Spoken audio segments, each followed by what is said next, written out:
On retrouve, comme tous les jours, pour cette quinzaine parisienne, Baptiste. Bonjour Baptiste. Bonjour Alain, bonjour à tous. Alors, on a dit la quinzaine parisienne, mais en fait, que fais-tu exactement? Où es-tu? Alors moi je suis pas là pour la quinzaine, hein, comme je l'expliquais pour nos auditeurs qui ont pu écouter la première chronique d'hier. Moi je suis là pour la semaine jusqu'à vendredi soir et je regarde Roland Garros sous un autre œil, sous l'œil des marques et l'œil du un peu économique, macroéconomique. Alors, c'est quoi les coulisses de Roland Garros? Bah, les coulisses de Roland Garros, c'est quelque chose de très fermé déjà Hmm. pour commencer. C'est quelque chose qui est surtout pour un étudiant, qu'un étudiant en journalisme, c'est quelque chose de presque inaccessible. Donc on essaye de quand même rentrer là où on a le droit et d'enfoncer des portes, même si on n'y a pas accès. Mais les quiz de Roland Garros, bah, c'est des gens de l'ombre, hein, qui travaillent pour faire vivre le site pendant ces 15 jours. Des hôtesses, des hôtes, des gens de la sécurité. Mais moi, je m'intéresse vraiment à l'angle économique, donc plus à ce qui est hôtesse, hôte et représentant différentes marques présentes sur le site. Ah, justement, est-ce que tu as eu des éléments concernant la préparation? Parce que je suppose que c'est pas le jour où le Bien sûr. tournoi commence que tout se met en place. Ça se met en place une semaine, 15 jours, un mois avant?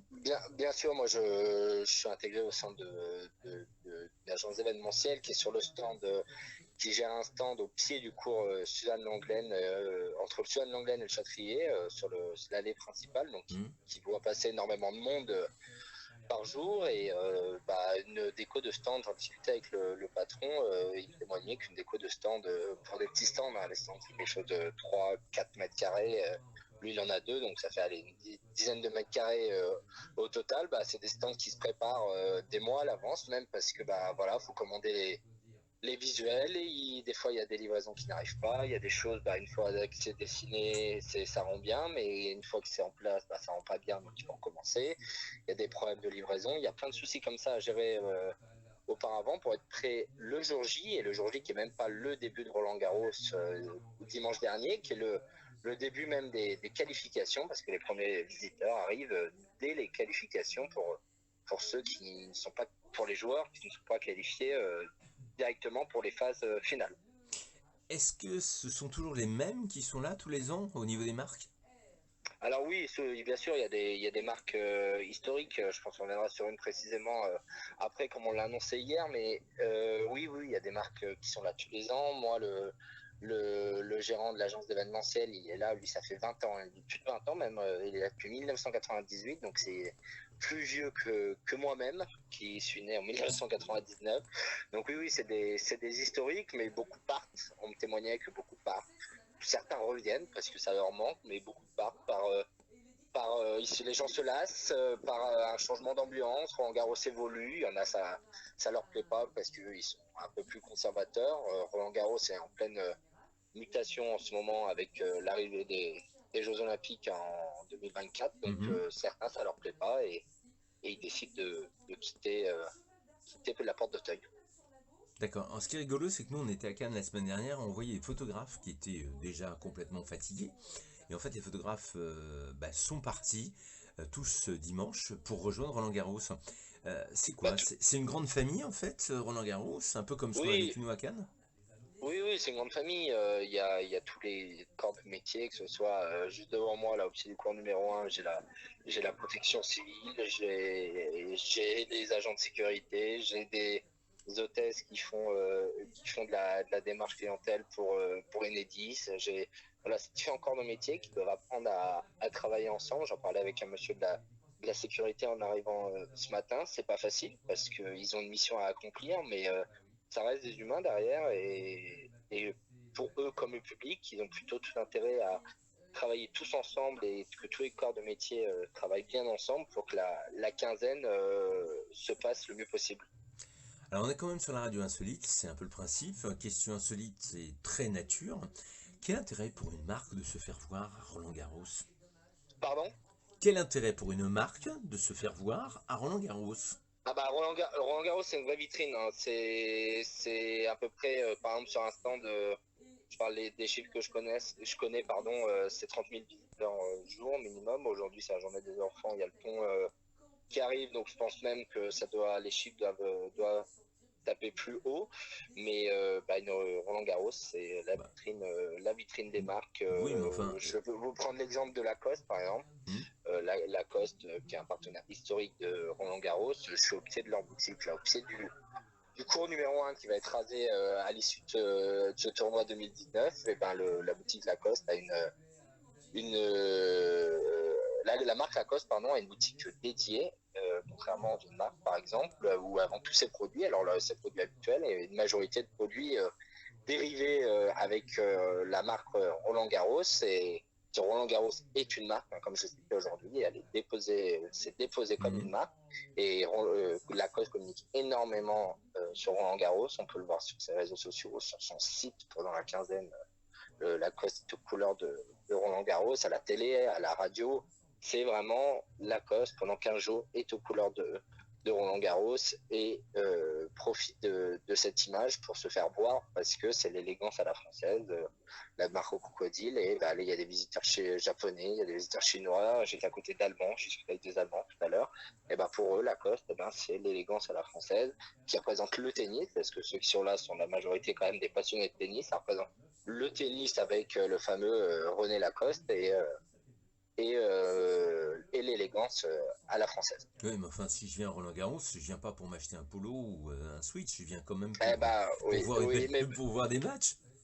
oui, tout à fait, mais en termes de chiffres, par exemple, en moyenne, alors c'est des chiffres qui datent de 2017, en moyenne, le panier moyen du consommateur à Roland-Garros sans les places, c'est 82 euros par personne. Donc ça vous donne un peu 82 € par personne.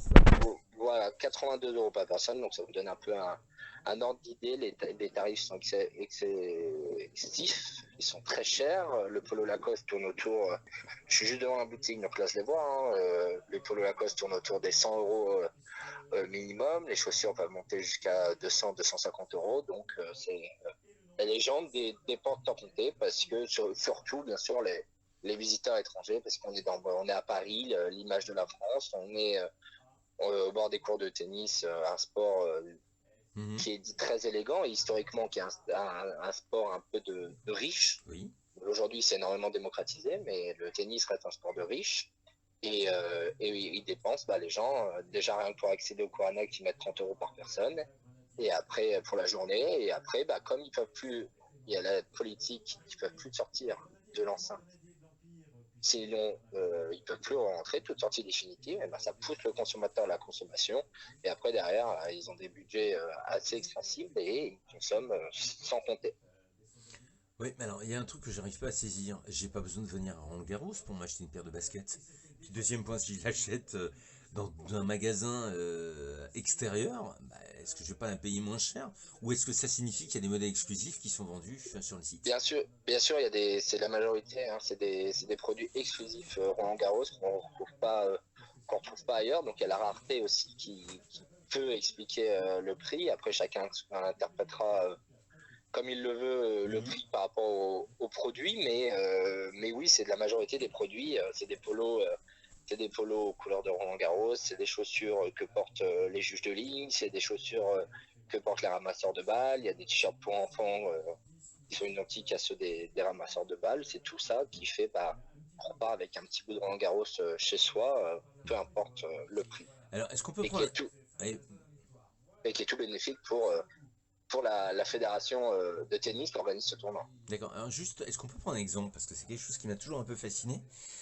Des gens qui achètent des balles, j'allais dire des balles usées, des balles qui ont servi. C'est toujours un peu étonnant, quoi. Ça fait quoi? C'est un peu l'objet souvenir? Bien sûr, récupérer des balles conservées, c'est tout un symbole. On dit notre joueur favori, pas plus tard que tout à l'heure dans le cours annexe numéro 14 lors du match de Nicolas Mahut, il y a un enfant, il y a une balle qui a tapé le fini, qui a atterri dans les gradins, parce que les gradins sont très proches de la terre battue. Le gamin, il a récupéré la balle devant moi. Et je pense dans sa tête, il se dit, c'est la balle que Nicolas Mahut a touchée et je vais repartir avec. Malheureusement, il a dû la rendre, le pauvre. J'avais un peu de peine pour lui, mais c'est tout comme sur un terrain de foot quand on récupère un ballon dans les gradins, on doit le rendre à la sécurité, mais on se dit, je prends des joueurs de l'équipe de France, Antoine Griezmann a touché cette balle, c'est tout un symbole. Est-ce qu'on risque pas d'être... la question est pas très gentille. Est-ce qu'il risque pas d'être un peu dans le paraître et pas dans l'être? C'est-à-dire dans tout ce qui est un peu futile, superficiel. Et voilà, Bien sûr, moi c'est un constat que j'ai fait ici et très rapidement en arrivant, moi j'avais jamais mis les pieds dans un cadre tennistique comme celui-ci et c'est vrai que tout est dans le paraître. Hein, et, dans les organisateurs, on a un terme une uniformité au niveau des tenues qui sont très classe, qui sont habillées par Lacoste, qui sont très classe. Et c'est vrai que bah, c'est une vitrine, hein, Roland Garros, la zone presse est remplie par plus de 30 pays, je crois, mhm. en termes de suivi télévisuel et médiatique. Donc les gens, pendant 15 jours, qui Roland Garros, et ben, pendant 15 jours, l'image de la France, c'est Roland Garros. Donc bah, on doit être classe, on doit être bien habillé. Et oui, le paraître presque plus que l'être, malheureusement. Au niveau du village, enfin, ta chronique s'appelle Roland Garros, un village de marque avec un point d'interrogation. Est-ce que tu t'es intéressé uniquement à ce qui se passe au grand public ou est-ce que tu as été voir aussi les coulisses au niveau de tout ce qui est invitation client, VIP, etc.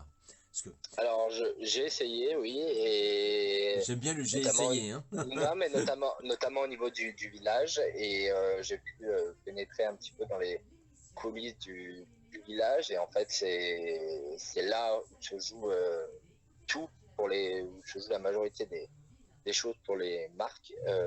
Ils invitent des stars françaises, la majorité de télé, de séries, de films, des Mhm. acteurs. Et là-dessus, eh ben, c'est là où les marques, eh ben, ils les habillent, ils les maquillent, ils leur offrent des bijoux. Et c'est là-dessus que les marques, eh ben, après, derrière, avec toute la mécanique des réseaux sociaux, eh ben, communiquent sur leurs nouveaux produits, sur leurs exclusivités, pour après essayer de le rendre exclusif au grand public et Ah, ouvert au grand public. ça me fait penser au tapis rouge, hein, de Cannes. Hein. Ça, Voilà, ah non, mais tout à fait. Hein, mais ce qu'ils appellent le village à Roland-Garros, c'est ni plus ni moins que le tapis rouge. Si on prend la comparaison avec le Festival de Cannes, c'est ni plus ni moins que le tapis rouge de Cannes, puisque tous les photographes sont là, toutes les télés sont là, tout le monde, tous les influenceurs qu'on appelle maintenant communiquent là-dessus. Donc, mhm. c'est vraiment la vitrine et le gros coup de projecteur de cette quinzaine dans ce village de Roland-Garros. Est-ce qu'il y a des choses qui t'ont surpris? Parce que bon, comme tu dis, c'est la première fois que tu fais un pareil événement. Est-ce qu'il y a quelque chose qui t'a confirmé ou qui t'a confirmé dans ton idée ou quelque chose qui t'a étonné, qui t'a surpris? Bah, moi, beaucoup de choses m'ont surprise en arrivant ici parce que j'arrivais vraiment avec un œil nouveau. Ce qui me surprend le plus, c'est le nombre de boutiques, de petites boutiques, parce qu'il y a des boutiques fixes qui sont souvent situées Mhm. sous les gradins des différents stades. Mais ce qui m'impressionne le plus, c'est les petites boutiques. Il y en a, mais vraiment à tous les coins de rue, parce que c'est vraiment des rues, hein, c'est vraiment un village, il faut vraiment le voir comme ça. Hein. Une petite ville, des petites boutiques il y a un vendeur dans un cube d'1 mètre carré de tôle. Ils vendent 4 produits dérivés Roland Garros à des prix relativement affolants, mais bon, c'est dès l'entrée, on a un point information et à côté, on a une petite boutique. Et il y a des gens qui font la queue, j'ai pu constater, en arrivant sur le site, ils font la queue à la petite boutique pour acheter leurs produits Roland Garros. Ouais. C'est le gros point qui m'a étonné et cette consommation, alors abusive, je ne sais pas, mais c'est le chiffre d'affaires en fin de tournoi, hein, se compte en millions d'euros, c'est affolant. Mais cette démarche-là des gens de se rendre directement à la, à la boutique des souvenirs pour immortaliser le moment alors qu'ils n'ont même pas vu un match, je trouve ça quand même assez, assez affolant parce que l'aspect tennistique passe même derrière le souvenir, quoi. D'accord, ok. Ton objectif pour cette fin d'après-midi ou demain? Mon objectif aujourd'hui, je passe la fin d'après-midi avec une hôtesse du stand de Tropicana, donc à Mhm. vraiment aller avoir son point de vue sur le tournoi, voir comment elle le vit, comment elle l'appréhendait avant, parce que Mhm. c'était la première fois qu'elle faisait ça aussi, et c'est ressenti, vraiment du ressenti terrain, et est-ce qu'elle voit le tournoi comme tout le monde, même si on sait que la réponse est non derrière, mais qu'elle nous l'explique. Ok, donc on se retrouve demain. Eh ben, avec grand plaisir, merci à tous, merci à vous Alain. Merci.